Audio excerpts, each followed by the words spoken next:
샬롬. 창세기 강의 179번째 찬양함으로 시작합니다.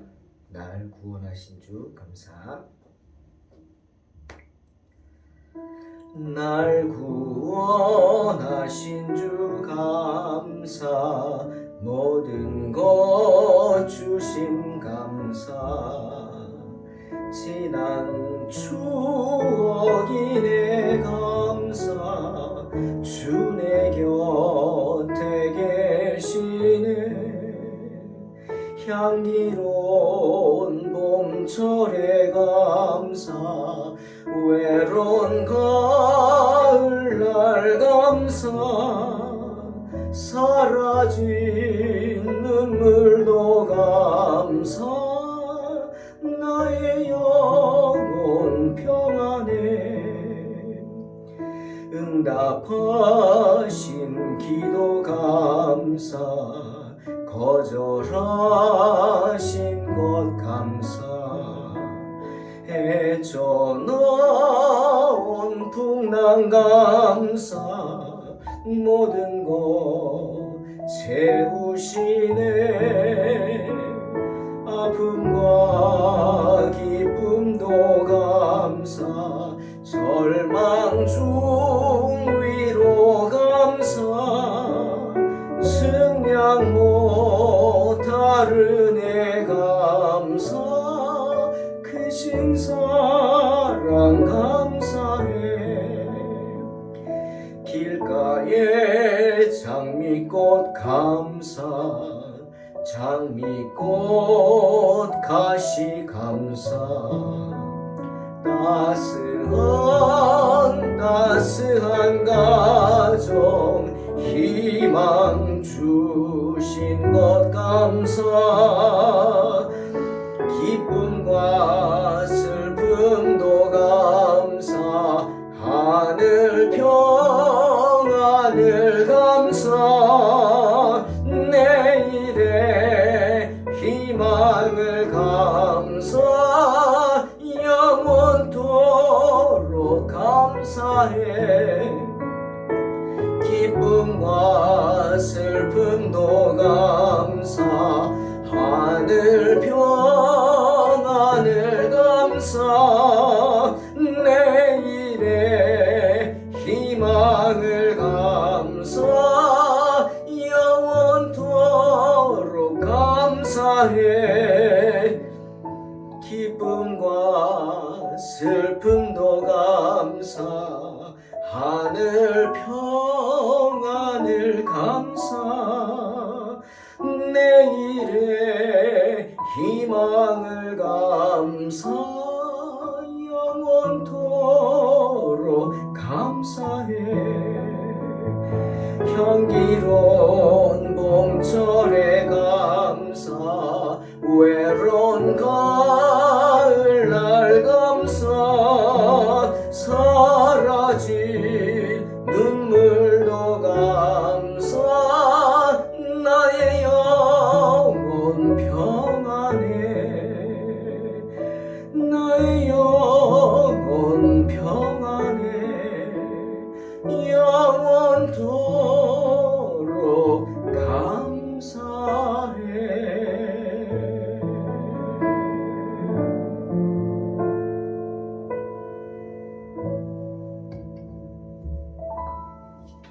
아멘. 주님의 은혜에 감사합니다. 창세기 40장 20절로 23절 봉독합니다. 제3일은 바로의 생일이라 바로가 그의 모든 신하를 위하여 잔치를 베풀 때 술 맡은 관원장과 떡 굽는 관원장에게 그의 신하들 중에 머리를 들게 하니라.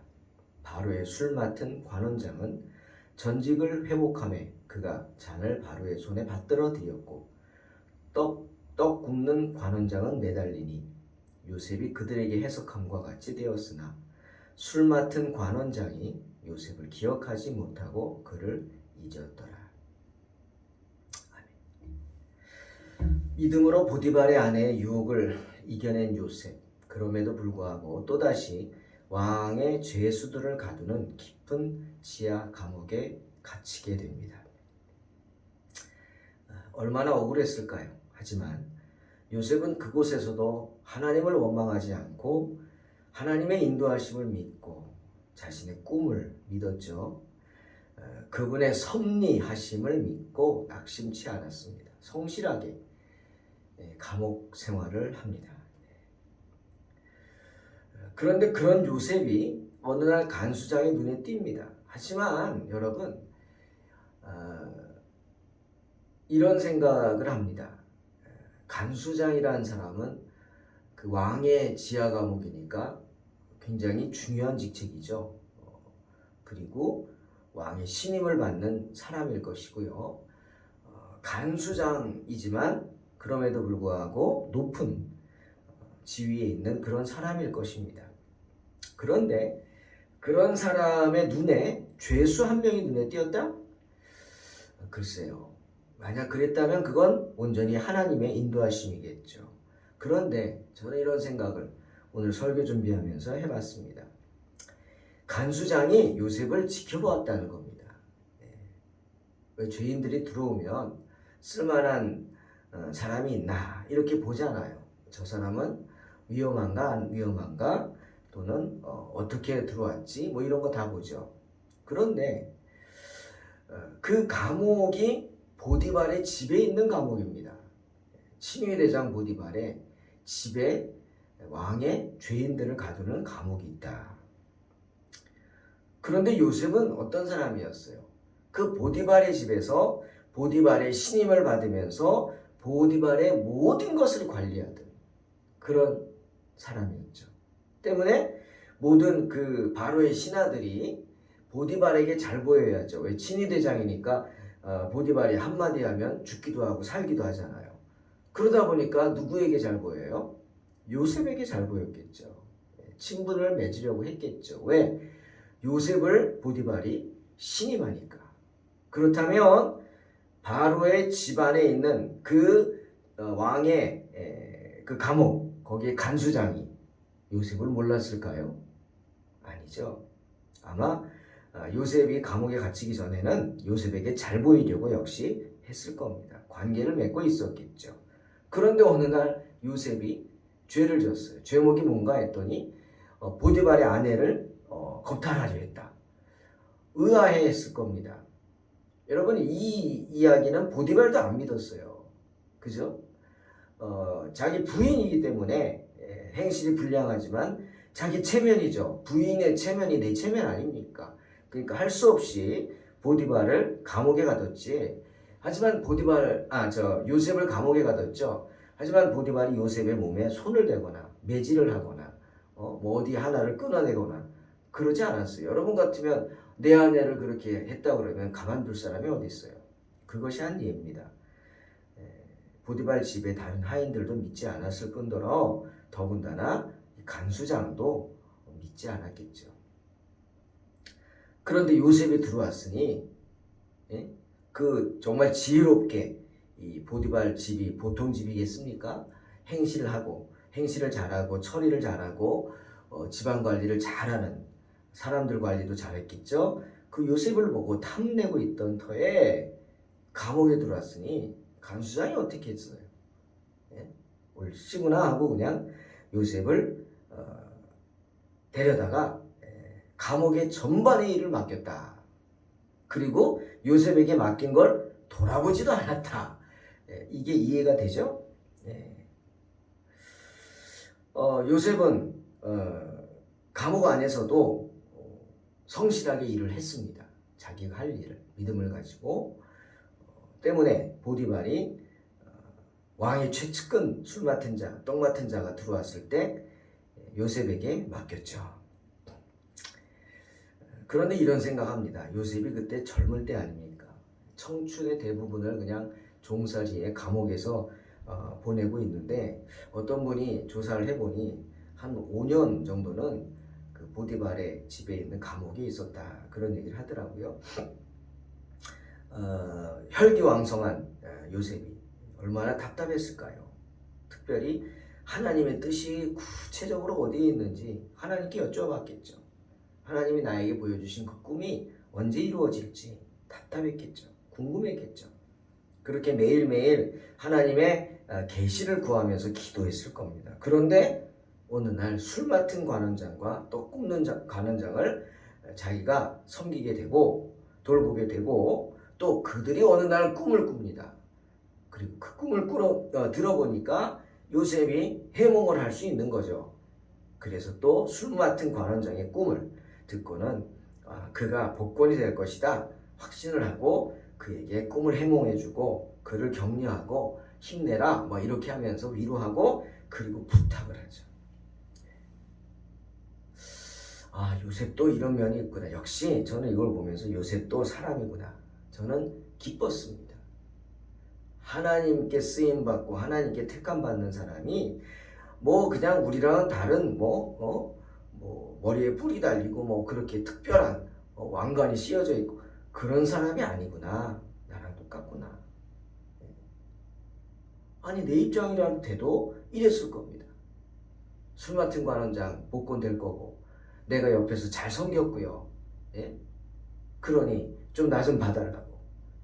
난 이렇게 여기 있을 사람 아니라고 청탁을 하는 거죠. 어떻게 보면 인간적인 해몽의 대가는 바라지 않지만 나 꼭 기억해달라고 그리고 나를 좀 살려달라고 나는 히브리 땅에서 끌려온 자지만 여기서도 옥에 갇힐 일은 행하지 아니하였다. 간곡하게 부탁을 합니다. 전혀 보지 못했던 요셉의 그런 인간적인 모습을 볼 수 있습니다. 왜 이렇게 반갑습니까? 이런 모습이. 여러분 하나님만 의지하던 요셉이 누구에게 자기를 부탁해 받겠습니까? 청을 했겠습니까? 하나님만 바라보고 기도하는 사람이 하지만 그 지하 감옥에서 정말 5년이란 세월을 갇혀 있었다면 흔들렸을 겁니다. 젊은 요셉이 흔들렸겠죠. 나 여기서 죽나? 그냥 여기서 마무리하나 인생을? 뭐 이런 생각 흔들어 놓았죠. 때문에 술 맡은 관원장이 복권될 것을 확신하고 그가 나를 기억해서 날 풀어줄 것이다. 엄청나게 기대를 했을 겁니다. 하지만 결과는 어떻죠? 오늘 말씀처럼 요셉의 해몽대로 3일 후에 바로의 생일에 특사가 있잖아요. 우리도 뭐 광복절 특사 있고 뭐 왕이 대통령이 특별 사면하잖아요. 그겁니다. 왕의 특사일이 생일날 기쁜 날 있죠. 그때 요셉이 해몽한 대로 술 맡은 관원장은 복권이 됐지만 떡 굽는 관원장은 목이 떨어지고 말았습니다.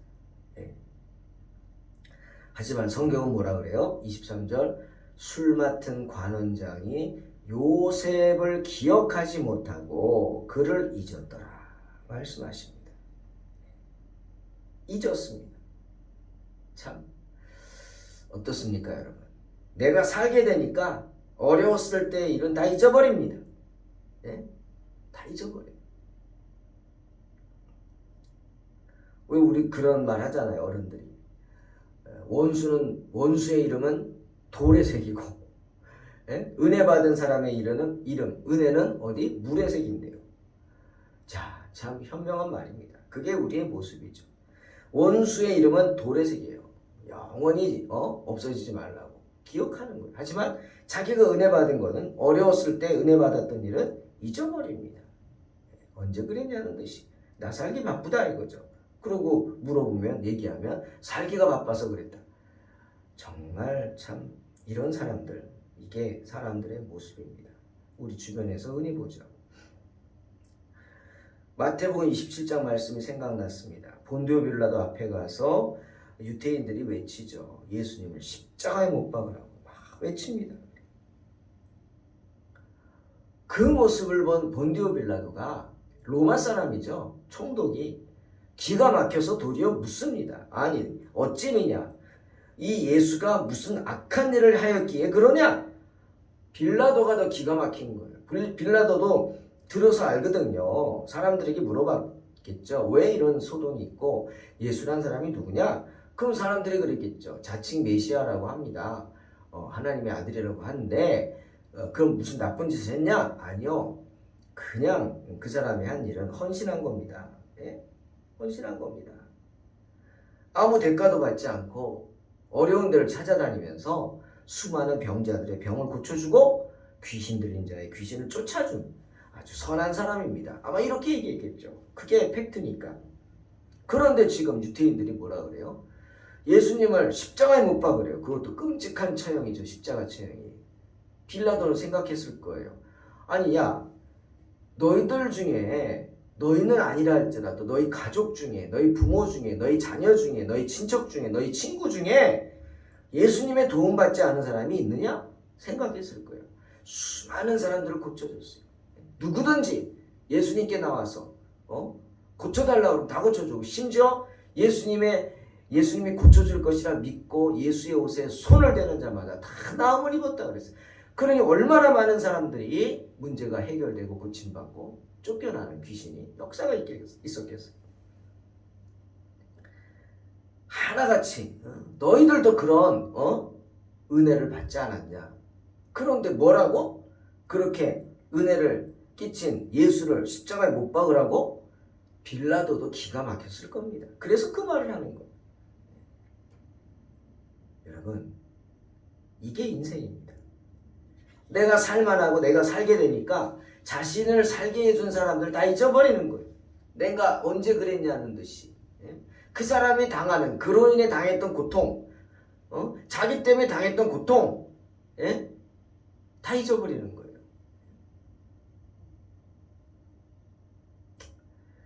당연하듯이 여기면 안 됩니다, 여러분. 나에게 은혜를 준 사람들, 어려울 때 나를 도와준 사람들, 그 사람들을 잊어버리면 안 돼요. 내가 좀 살만하다고 잊어버리면 안 되고, 개껌 던져주듯이 뭐하냐 조금 툭 던져지고 관계를 끊어버리고 안 되는 겁니다. 그건 사람의 도리가 아니죠. 하지만 사람들은 그렇게 은혜를 다 잊어버리고 내가 언제 그랬냐는 듯이 혼자만 잘 살겠다고 합니다. 그게 보통 사람들의 모습입니다. 그런 인간들의 모습을 책망하고 잘 나타난 곳이 바로 누가복음 17장의 10명의 문둥병자 이야기겠죠. 예수님이 예루살렘에 가실 때 한 마을에 들어가셨는데 멀리서 나병 환자 10명이 길길이 뛰면서 소리 지릅니다. 예수님, 우리를 불쌍하게 여기시오요. 다가오지도 못하고. 왜? 문둥병이 걸렸잖아요. 율법에도 문둥병 환자들은 다가서면 안 돼요. 전염병이 강하니까, 전염성이. 그래서 돌 하나 던질 만큼 떨어져서 이야기를 해야 돼요. 또 문둥병 환자들이 다가올 때 돌을 던져서 때려서 죽었다. 죄가 되지 않습니다. 그러니까 돌 던져도 맞지 않을 만큼 떨어져서 이야기를 하고 부르짖는 거예요. 지금 그거예요. 10명의 문둥병자들이 멀리 서서 바로 돌 하나 던질 만큼이겠죠. 거기서 예수님, 우리를 불쌍히 여겨달라고, 살려달라고 막 그냥 외칩니다. 길길이 뛰겠죠. 여러분, 예수님이 나를 살려준다 믿음이 있는데 세상은 나를 버렸어요. 다 버렸어요. 가족도 버리고 이제 나는 죽을 일만 남았어요. 문둥병이 여기저기 문드러져서 떨어져서 죽어가는 병입니다. 썩어져서 죽어갑니다. 얼마나 갈급했겠어요. 근데 그들의 모습을 보시고 주님 뭐라 그랬어요? 가서 제사장들에게 너희 몸을 보이라 하셨어요. 그 말인즉슨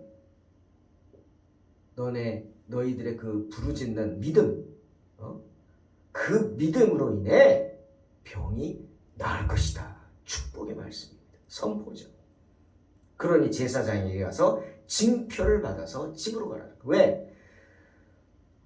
나 났어. 문둥병자들이 대뜸 그러고 오면 사람들이 얼마나 놀라겠어요. 요즘 코로나 백신 접종 마친 거 카톡으로 어제도 어느 카페를 갔는데 거기서 물어보는 거 보여달라고. 그 당당하게 보여줬죠. 나 다 맞았어. 완료자 뜨더라고요. 그러니까 통과되더라고. 그겁니다. 나 문둥병 났어. 증명서를 가지고 가야 돼. 누가 띄워줘? 제사장이 띄워주는 거예요. 그래서 제사장에게 가서 너희 몸을 보여라. 그럼 제사장이 다 일일이 검색하고 검사하고 그리고 증명서를 띄워준다. 신났죠 다들. 그 말을 듣고 진짜 믿음입니다. 여러분 이 말을 듣고 가요. 지금 내 병이 났어요? 아니에요. 내 말을 믿고 가면 가는 동안 너희 병이 나을 것이다.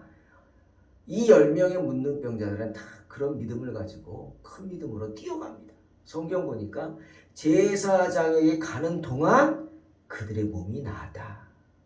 할렐루야. 기적이 일어난 거죠. 믿음대로 된 겁니다. 그런데 그 중에 단 한 명, 이방인만이 가던 길을 멈추고 돌아옵니다. 다들 9명은 그냥 나았다 신나서 빨리 가서 제사장에게 몸을 보이고 증표를 받아서 집에 가서 사랑하는 사람들도 만나고 내가 하고 싶은 일을 하고 막 새롭게 새로운 인생을 살자 이러고 뛰어가는데 한 사람만 가던 길을 멈춰요. 성경 보니까 가다가 자기 몸에 병이 나은 것을 보고 느꼈겠죠. 그리고 돌아옵니다. 왜? 너무도 감사해서. 그리고는 예수님 앞에 와서 그 아래 무릎을 꿇고 살해하더라. 감사의 인사를 전하고 감사의 마음을 전하고 주님은 그 사람을 보셨어요. 그리고는 이렇게 말씀하셨어요. 아니 다 고침받지 않았느냐? 10사람이 다 깨끗함 받지 아니하였느냐? 나머지 9은 어디 갔느냐? 이 이방인 외에 하나님께 영광을 돌리러 온 자가 없느냐? 책망하십니다. 나머지 9은. 그리고 가다가 고침받음을 감사해서 돌아와 예수님 앞에 엎드려 살해한 이 이방인을 향해 이렇게 말씀하시면서 축복하십니다. 가라, 내 믿음이 너를 구원하였느니라. 고침받은 10명 다 문둥병은 났어요. 하지만 병만 났을 뿐이죠. 그 영혼이 구원받은 게 아니라는 거예요. 여러분, 우리가 살면서 어려움을 당하고 또 병도 들고 그런 일 속에서 우리는 고통을 당합니다. 근데 하나님은 왜 그 고통을 허락하셨을까요? 이유는 하나입니다. 그 고통 속에서도 하나님이 나를 사랑하심을 믿고 하나님을 의지하고 하나님을 붙잡으라는 거예요. 네? 여러분 병 들었다고 하나님 버리고 천국을 포기합니까? 아니잖아요. 그 병 속에서도 그럼 병원에 있는 사람들, 수많은 사람들, 병 들어 죽어가는 사람들은 다 천국 못 가나요? 아니잖아요. 믿음이 없나요? 아니잖아요. 그 병을 통해서 또는 가정의 어떤 그런 개인의 큰 문제들을 통해서 하나님을 더 부르짖게 되고 하나님과 더 가까워져서 결국 그 영혼이 구원받는 것입니다. 그런데 나머지 9은 그 은혜를 차버렸어요. 그냥 자기 병 고침만 기뻐했을 뿐이에요. 영혼의 구원받지 못했어요. 왜요? 감사하지 못했기 때문에. 감사함으로 하나님께 영광을 돌리지 못했기 때문입니다. 이게 인간의 모습, 사람들의 모습. 사랑하는 성도 여러분, 요셉은 그렇게 간곡하게 자기 사정을 알면서 부탁을 했어요. 정말 인간적인 마음이죠. 하지만 요셉의 말대로 복권이 되었습니까? 되었죠. 하지만 그럼에도 불구하고 술 맡은 관원장은 요셉을 잊었어요. 은혜를 잊어버린 겁니다. 얼마나 요셉의 마음이 낙심됐을까요? 2년의 기간이 더 흘렀대요. 그 후로 2년 동안 요셉의 마음, 모습이 어땠을까요? 우리 다음 시간에 봅니다. 이사야 선지자가 때문에 우리에게 말합니다. 2장 22절. 너희는 인생을 의지하지 말라. 그의 호흡은 코에 있나니 새말 가치가 어디 있느냐? 무슨 말이에요? 사람 믿지 말라는 겁니다. 사람 의지하지 말라는 겁니다. 사람은 코에 숨이 붙어있을 뿐이라는 거예요. 아무 보잘것도 없는 존재죠. 사랑하는 성도 여러분, 오늘 요셉의 이야기를 통해서 저는 2가지를 깊이 묵상해 봅니다. 첫째는 사람 믿어서는 안 됩니다. 사람 믿지 마세요. 사람은 믿음의 대상이 아닙니다. 사람은 뭐예요? 섬김의 대상이에요. 예수님처럼 끝까지 섬겨서 십자가의 상에서 한평강도를 구하시지 않습니까? 그렇게 끝까지 주님 섬긴 것처럼 사람은 믿음의 대상이 아니고 섬김의 대상이기 때문에 모든 것을 사람에게 쏟아붓지 마십시오. 예? 아무리 여러분이 사랑한다 하더라도 자식에게도 다 쏟아붓지 마세요. 실망합니다. 낙심합니다. 예? 그냥 사람이에요. 섬겼으면 섬김으로 끝나는 거죠. 예. 감사하지 못하고 돌아오지 못하면 자기만 손해예요. 그대로 지옥불로 떨어질 뿐입니다. 감사하지 못하는 영혼. 자기밖에 모르고 자기만 잘 살고자 하는 영혼은 그냥 지옥불로 떨어질 뿐이에요. 사람은 사람만큼만 사랑하시기 바랍니다. 사람만큼만 섬기시기를 주의 이름으로 축원합니다. 또 하나, 요셉처럼 흔들리지 맙시다. 하나님께서 다 알아서 해주실 줄로 믿습니다. 그러니 믿음을 잃지 말고 하나님만 바라보고 하나님만 의지하시기 바랍니다. 시편 37편에서 다윗이 말했죠. 악을 행하는 자들 때문에 불평하지 말며 불의를 행하는 자들을 시기하지 말지어다. 그들은 풀과 같이 속히 배임을 당할 것이며 푸른 채소같이 쇠잔할 것이미로다. 여호와를 의뢰하고 선을 행하라. 땅에 머무는 동안 그의 성실을 먹을거리로 삼을지어다. 여호와를 기뻐하라. 그가 내 마음의 소원을 내게 이루어 주시리로다. 내 길을 여호와께 맡기라. 그를 의지하면 그가 이루시고 내 의를 빛같이 나타내시며 내 공의를 정오의 빛같이 하시리로다. 아멘. 이런 믿음으로 승리하시기를 주의 이름으로 축원합니다. 기도하겠습니다. 하나님 감사합니다. 오늘도 주님의 은혜 가운데 이 자리에 있게 하시니 감사하고 오늘도 주님을 바라보며 주님을 예배하는 자리, 말씀 듣는 자리 서게 하시니 감사합니다. 주께서 우리에게 주신 그 모든 은혜 주님 바라봄으로 얻게 되는 것인 줄 믿습니다. 사람 의지하지 말게 하시고 사람 믿지 말게 하시고 하나님만 바라보며 하나님만 의지하는 복된 성도들 되게 하여 주시옵소서. 예수님의 이름으로 기도하옵나이다. 아멘. 이름으로 승리하시기 바랍니다. 모든 것 주신 감사 지난 추억이 늘 감사 주 내 곁에 계시네 향기로운 봄철에 감사 외로운 가을날 감사 사라진 눈물도 감사 나의 영혼 평안해 응답하신 기도 감사 거절하신 것 감사 헤쳐나온 풍랑 감사 모든 것 채우시네 아픔과 기쁨도 감사 절망 중 위로 감사 증량 못할 은혜 감사 크신 사랑 감사해 길가에 장미꽃 감사 장미가시도 감사 따스한 가정 희망 주신 것 감사 기쁨과 슬픔도 감사 하늘 평안을 감사 내일의 희망을 감사 영원토록 감사해.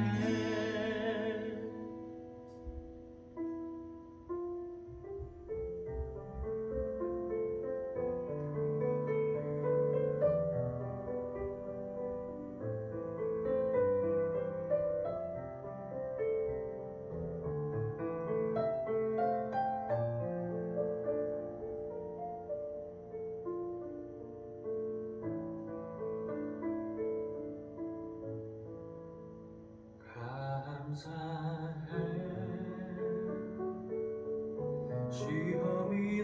닥쳐올 때에 주께서 인도하시니 두려움 없네. 또 감사해.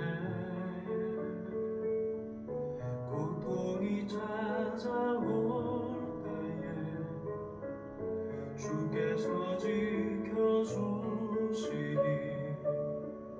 승리하리라. 나의 모든 생활 속에서 주님이 함께 하시니 주님의 성령 나를 인도하시니